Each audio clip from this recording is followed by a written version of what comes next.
Bom, prezados alunos, como nós vimos até o momento, nós estávamos estudando as capacidades de carga e as tensões admissíveis de fundações diretas. Ou seja, nós estávamos trabalhando com um dos itens da norma NBR 8681. Recapitulando, essa norma, ela trata basicamente dos estados de utilização que uma fundação de uma edificação tem que atender. A edificação tem que atender ao que a gente chama de estado limite último, que é o limiar, é a ruptura. Ou seja, nós vamos ter que determinar qual é a capacidade de carga máxima que o solo de fundação é capaz de suportar, sem, obviamente, romper. Já que se ele romper, o que vai acontecer com a edificação? Obviamente, ela poderá ir à ruína. Então, obviamente, que nós não temos que, primeiramente, atender a esse critério da norma. Ou seja, o solo não pode romper para que não leve a edificação à ruína. Mas isso só não é suficiente, porque não basta simplesmente o solo não romper. Nós também temos que verificar qual é o preço que a estrutura vai pagar para que o solo não rompa. Ou seja, o solo também não pode apresentar deformações excessivas, que nós chamamos na engenharia de fundações de recalques, ou seja, o solo não pode sofrer recalques elevados, porque recalques elevados vai comprometer o segundo item da norma, que é o estado limite de serviço. Ou seja, deformações excessivas podem levar a um mau desempenho, a um mau funcionamento da edificação como um todo. Vou citar alguns exemplos. Os recalques que acontecem nos edifícios em Santos. Aqueles prédios tortos de Santos são extremamente inclinados. Houve ruptura? Não, não houve ruptura. O prédio não desmoronou, o prédio não caiu, o prédio não desabou, ele não foi para baixo, não foi abaixo. Entretanto, qual foi o preço que se pagou ali? Os prédios inclinaram-se demais. Tem inclinações lá que, se você medir a projeção da sombra do prédio, do topo até o eixo original, chega a dar mais de 1 metro de deslocamento. Ou seja, o prédio adernou para um dos lados, inclinou demais, e de um dos lados ele recalcou muito, ele sofreu muita deformação. O que acabou acontecendo? O prédio começa a sofrer danos e começa a apresentar defeitos de funcionalidade, começa a comprometer o funcionamento da edificação. Que tipo, professor? Por exemplo, você ir tomar banho no chuveiro, ao acionar o chuveiro, em vez da água ir para o ralo, a água vem em direção às suas pernas, porque o prédio está inclinado para o outro lado.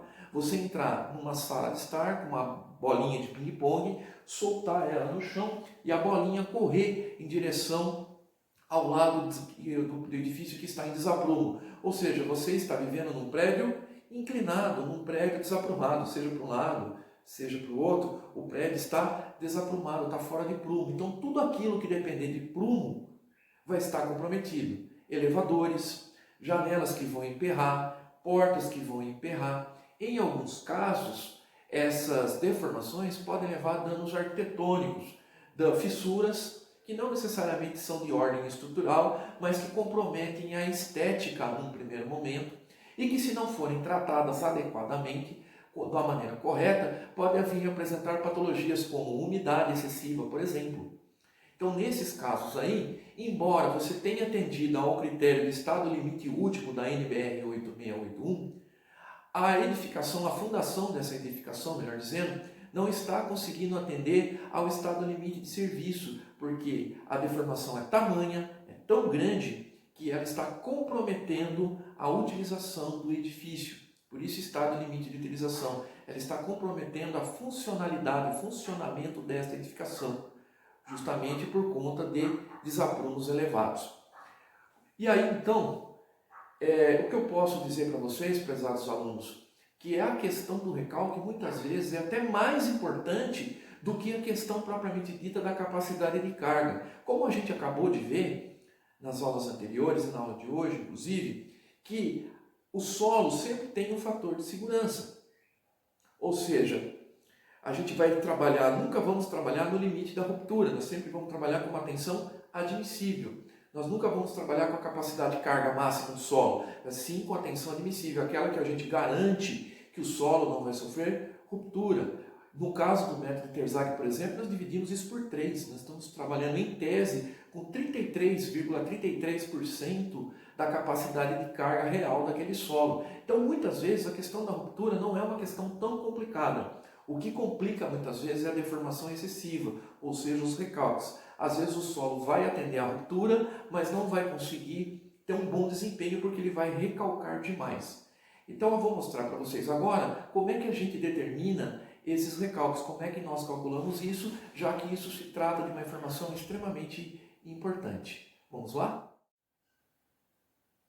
Bom, pessoal, então para que consigamos definir o valor desses recalques, para que consigamos calcular os valores desse recalque, nós vamos precisar basicamente de duas ferramentas. Uma delas está aqui, ó, que é esta equação, que eu já vou explicar ela um pouquinho melhor, que é a equação que vai me permitir definir qual é o valor do recalque.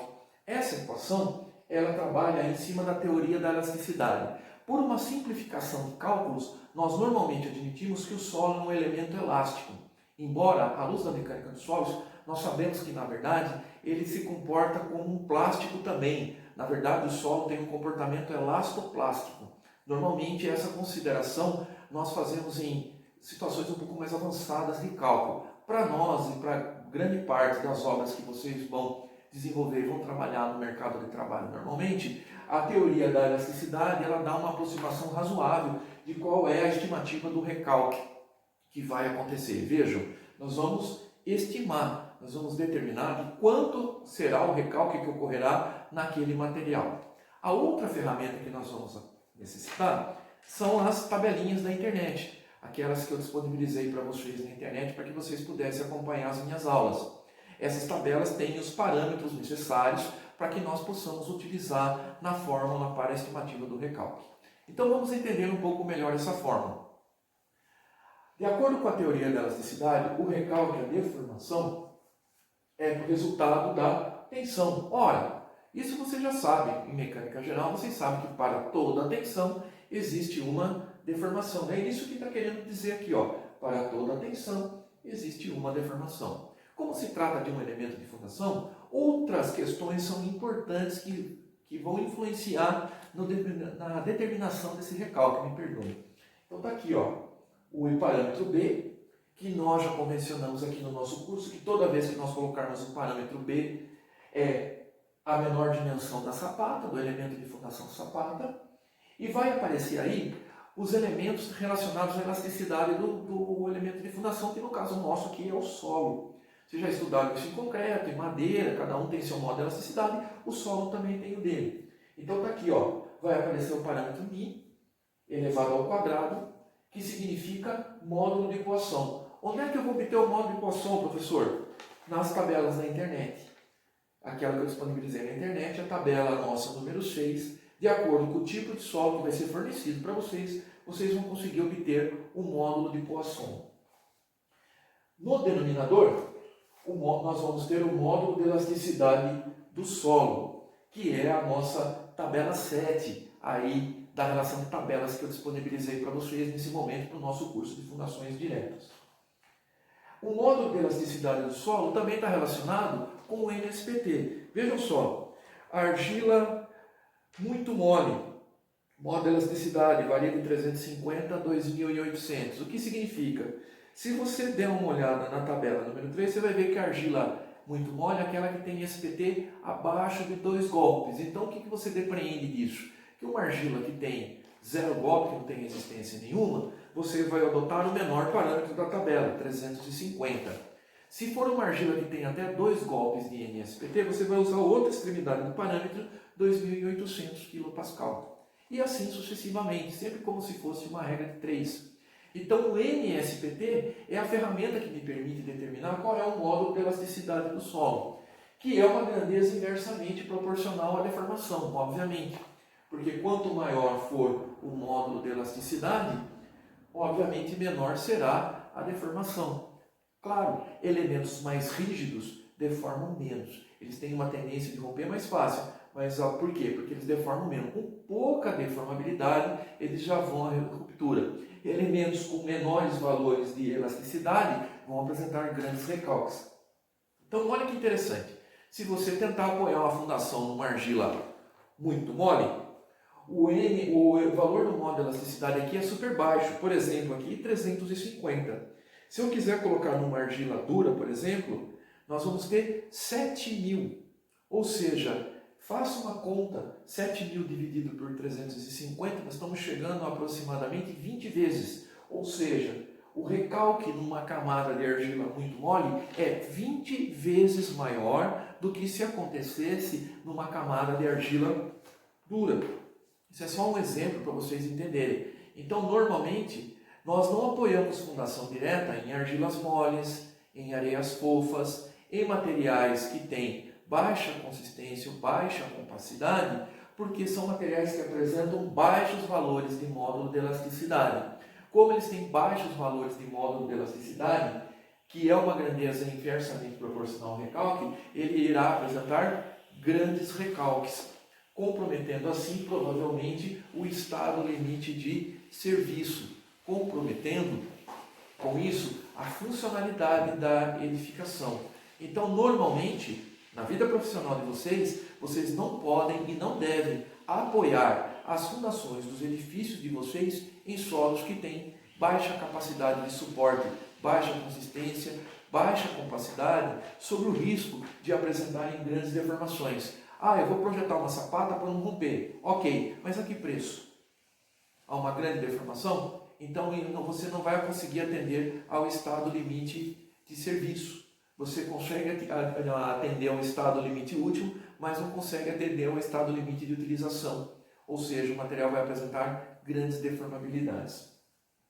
Finalmente aqui o parâmetro I. O parâmetro I é o fator de forma da sapata, também está na tabela aí na internet, que é a tabela número 5, onde, de acordo com a geometria, nós vamos ter um comportamento da sapata. Vejam que nessa tabela eu divido em sapatas flexíveis e sapatas rígidas. O que é uma sapata flexível? São os populares radiês, as lajes de fundação. Por que ela é flexível? É porque ela é que nem essa folha de papel. Você acaba tendo duas dimensões muito maiores do que a terceira dimensão. Então, portanto, são elementos que acabam apresentando deformações diferentes ao longo da sua própria área, ao longo da sua própria superfície.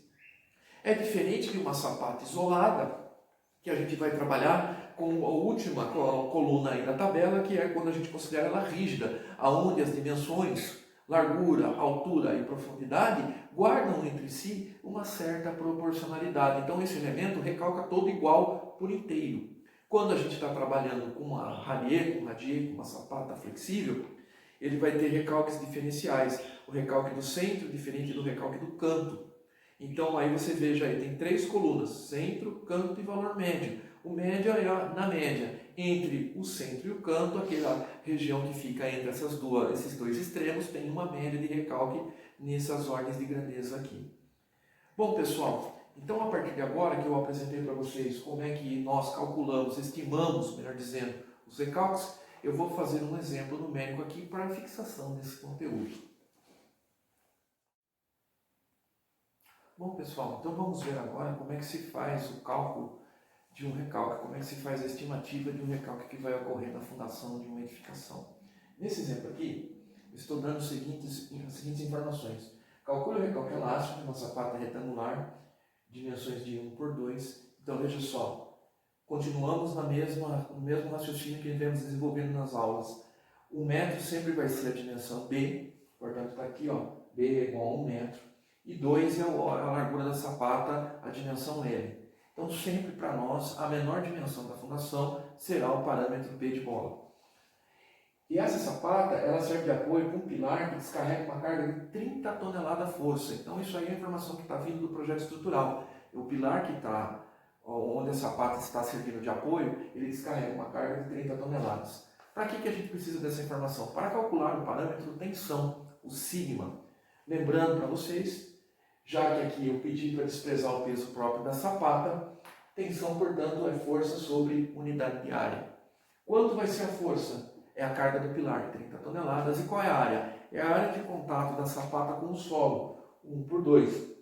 Então, 30 dividido por 2 metros quadrados, nós temos uma tensão que está sendo transmitida ao solo de 15 toneladas força por metro quadrado. Convertendo isso para o sistema internacional, basta multiplicarmos esta tensão por 10. Então, obteremos 150 kN por metro quadrado. Deste modo, pessoal, nós já estamos com 2 parâmetros definidos. o sigma, atenção, 150 km por metro quadrado, e o B, a menor dimensão da sapata, 1 metro. Resta-nos agora trabalhar com os parâmetros mecânicos para que nós possamos usar os parâmetros elásticos, melhor dizendo, para que nós possamos trabalhar e determinar a estimativa da capacidade de carga, a estimativa do recalque desta fundação. Para isso, nós vamos agora recorrer à tabela da internet. Vejam que eu pus uma observação aqui, ó, trabalhar a favor da segurança. O que é que você vai fazer? Qual é o solo de apoio aqui? O solo de apoio é uma argila. Óbvio, nós estamos avaliando o solo, não o elemento de fundação. O elemento de fundação vai recalcar em decorrência do comportamento do solo. É uma consequência. O elemento, então, depende do solo para recalcar. Então, eu vou trabalhar a favor da segurança e vou considerar que esta sapata está apoiada, portanto, numa camada de argila dura. Com isso, nós vamos recorrer primeiramente à tabela 6 para conseguir o módulo de poação do solo. Vejam, por favor, pessoal, que existem aí 3 tipos de camada de argila na tabelinha. Argila saturada, argila não saturada e argila arenosa. A argila saturada é aquela argila que está embaixo d'água. A argila arenosa é a argila que está combinada com outro elemento, ela não é uma argila pura, nesse caso aqui, uma areia. E existe a argila não saturada, que é aquela que é a argila simplesmente, ou seja, só material argiloso e não está embaixo do lençol freático. É uma argila em condições acima do Na. Como eu não disse nenhuma informação ao contrário, nós vamos admitir que se trata de uma argila não saturada. Se for uma argila saturada, eu vou colocar essa informação para vocês. Se for uma argila arenosa, idem, também informarei a vocês. No caso, como não informei nenhuma coisa nem outra, então nós vamos considerar que se trata de uma argila não saturada. E aí vocês veem que ele dá uma faixa de valores no módulo de Poisson que vai de 0,1 a 0,3. Então agora, pessoal, essa informação aqui, ó, trabalhar a favor da segurança se torna muito importante. Ou seja, o que você vai fazer? Você vai adotar o menor dos valores possíveis. Então aqui, para ficar a favor da segurança, você trabalha com o menor parâmetro, que no caso é 0,1. O mesmo raciocínio nós vamos fazer para o módulo de elasticidade do solo. Para isso, nós vamos olhar para a tabela número 7. Procurem aí, vocês vão perceber que está na 1, 2, 3, na quarta linha, está lá, a argila dura. Mais uma vez, o módulo de elasticidade pode ir de 7.000 kPa a 17.500 kPa. No caso específico aqui, estamos trabalhando novamente a favor da segurança. Portanto, vou adotar também o menor valor da faixa estabelecida na tabela. Finalmente, o fator de forma da sapata. Como se trata de uma sapata retangular, deem uma olhada na tabela 5, forma da sapata. Você vai pegar a largura da sapata L, 2 metros, e dividir por B, que é a menor dimensão da sapata, 1. Portanto, a relação L sobre B é igual a 2. Como se trata de uma sapata, você vai direto lá para a coluna, para a terceira coluna lá das sapatas rígidas. E você vai ver que a sapata rígida com relação 2, ela equivale a 1,20. Quando eu vou usar flexível, recapitulando, que nós já havíamos comentado, se for um radier, aí você trabalharia com recalque de sapata flexível. Mas como se trata de uma sapata propriamente, então trabalhamos com elemento rígido. Se for um radier, eu vou escrever aqui, calcule o recalque elástico de um radier. Então você já sabe que vai ter que trabalhar com as outras colunas. Bom, com isso, pessoal, passa a se tornar uma mera aplicação de fórmula. A tensão aplicada nós calculamos, 150. A menor dimensão da sapata tiramos do enunciado. O módulo de Poisson e o módulo de elasticidade nós tiramos das tabelas da internet, considerando a segurança. E o fator de forma a gente calculou em relação às dimensões geométricas da sapata. Aplicando todos esses elementos aqui, como já estão todos dentro da unidade de medida correta, nós chegaríamos a 0,0255 metros de recalque. Multiplicando isso por 100, o recalque dessa sapata, provavelmente a estimativa, espera-se que seja de aproximadamente 2,55 centímetros. Professor, isso é muito? Não. Solos argilosos, um recalque de até 4 centímetros é perfeitamente normal. Tá? O grande problema, pessoal, não é o recalque isolado muitas vezes, óbvio. não pode recalcar demasiadamente. O grande problema é o que nós vamos chamar de recalque diferencial, que é o recalque entre dois elementos de fundação. Esse recalque, se for muito desbalanceado, ele pode gerar uma série de patologias e comprometer o funcionamento da edificação. É isso que nós vamos ver agora na sequência. Vamos lá? Então, prezados alunos, o grande problema do recalque não é ele agindo isoladamente, como comentei com vocês na resolução do exemplo anterior. Porque como a estrutura normalmente é de concreto armado, essas estruturas geralmente têm uma certa tolerância às deformações, como eu havia comentado. A grande questão é quando acontece a variação de recalques.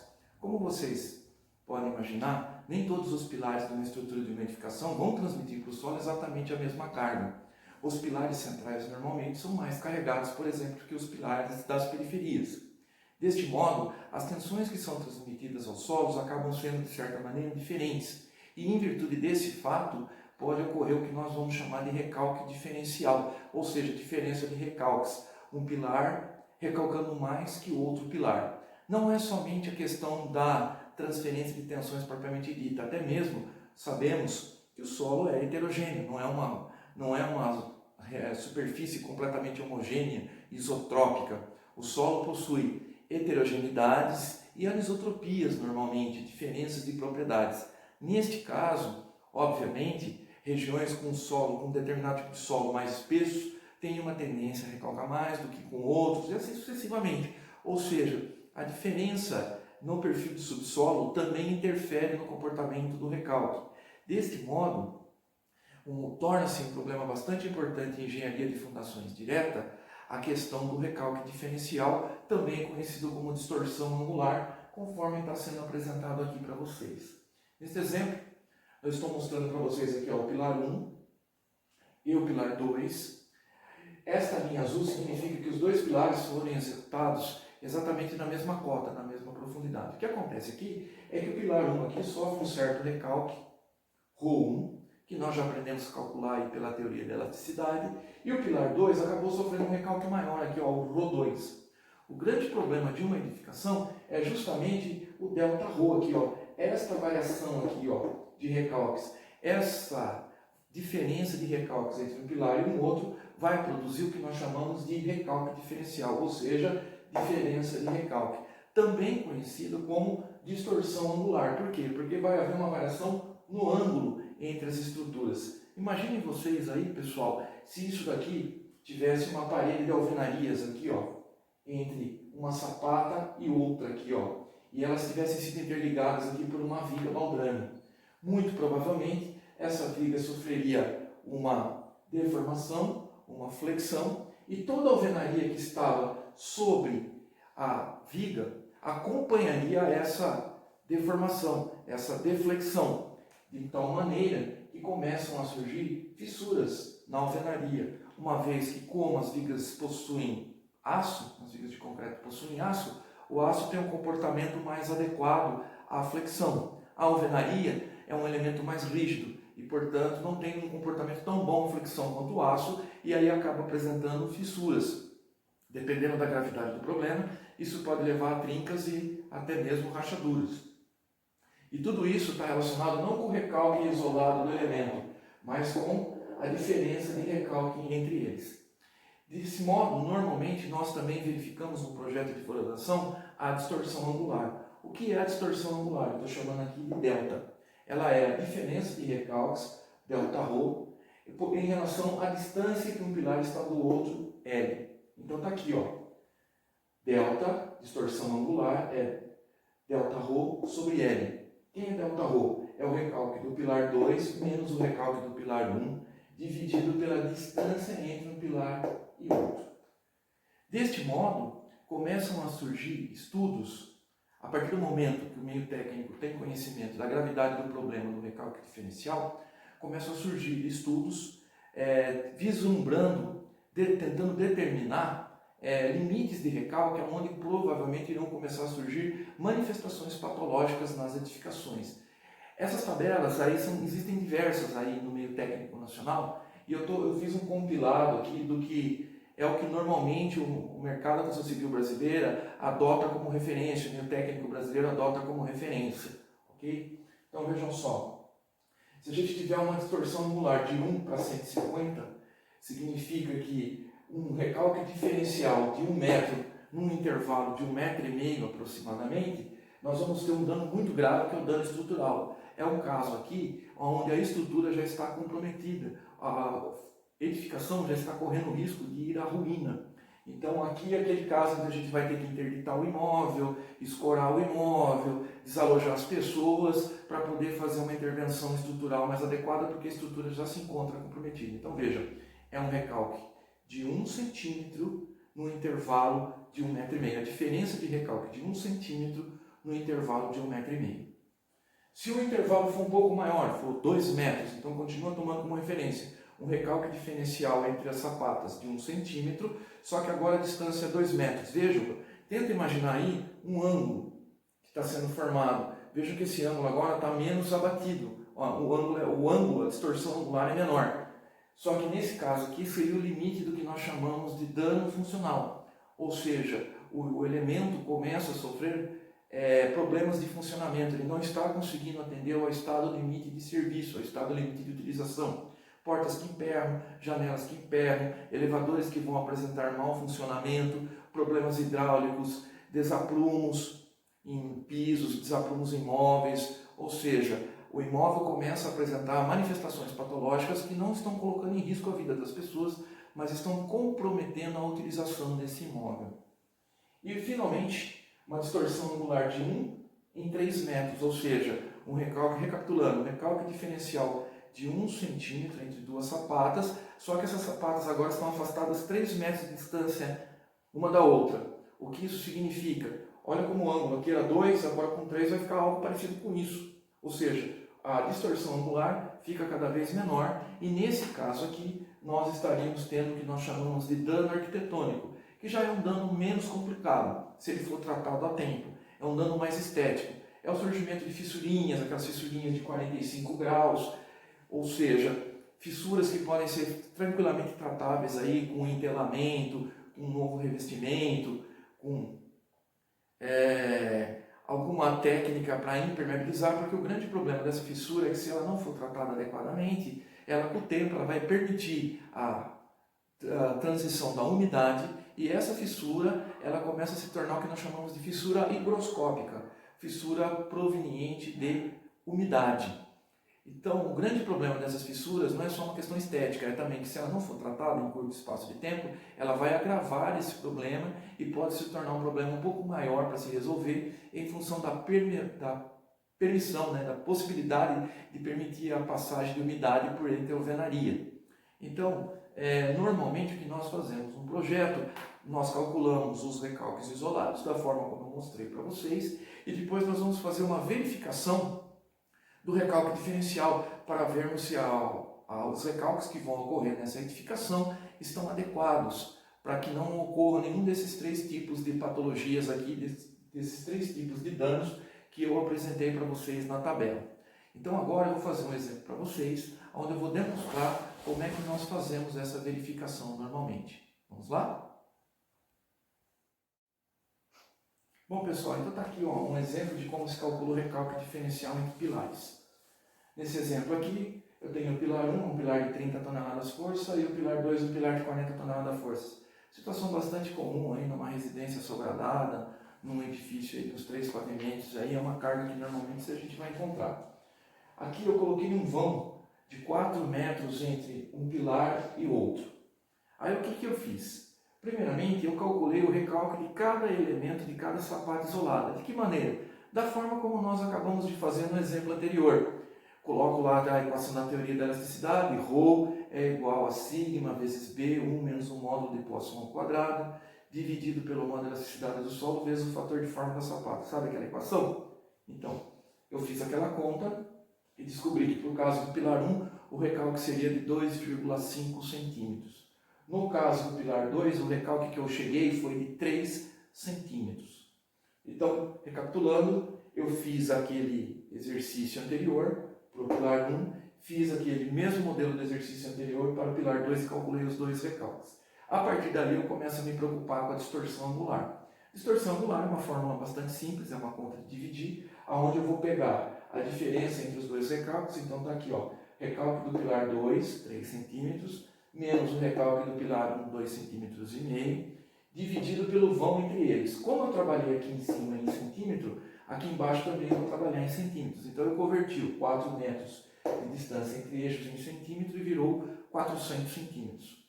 De tal maneira que isso, obviamente, aqui em cima dá meio centímetro sobre 400 centímetros. Aí eu faço uma simplificação, ou seja, eu vou dividir o numerador e o denominador pelo numerador. Então, meio dividido por meio dá 1, 400 dividido por meio dá 800, chegando, portanto, na relação da distorção angular de 1 sobre 800. 1 sobre 800 é infinitamente menor que 1 por 300.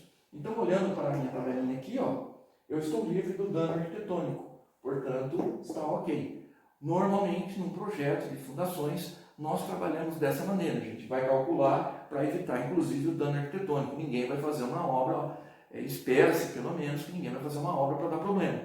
Então, geralmente, o que a gente faz é verificar se atende o dano arquitetônico. Se não atender o dano arquitetônico, o que você vai fazer? Você muito provavelmente vai ter que aumentar a sapata. Você vai ter que aumentar a área da sapata para diminuir o risco de recalque, uma vez que, obviamente, você não vai conseguir mexer no solo, você não vai conseguir mexer na natureza do solo. Por que eu vou aumentar a sapata? Porque aumentando a sapata, automaticamente eu vou diminuir o valor da tensão. Então, pessoal, isso é o assunto da nossa aula, recalques. Lembrando a vocês que recalque é um assunto tão importante, talvez mais importante até do que capacidade de carga de solo, porque, como eu havia dito para vocês, o risco de rompimento é uma coisa relativamente tranquila de resolver, e o grande problema geralmente são as distorções angulares que ocorrem. Desse modo, quando se faz um projeto de uma fundação direta, basicamente você vai verificar essas duas condições. Você vai projetar uma sapata para que ela tenha uma área que não conduza tensões que levem ao solo à ruptura e também para que não hajam deformações excessivas. Sendo assim, com base nesses conceitos fundamentais para o desenvolvimento de um projeto de fundações sapatas, eu vou passar agora na próxima aula a trabalhar com o dimensionamento de sapatas. Até lá!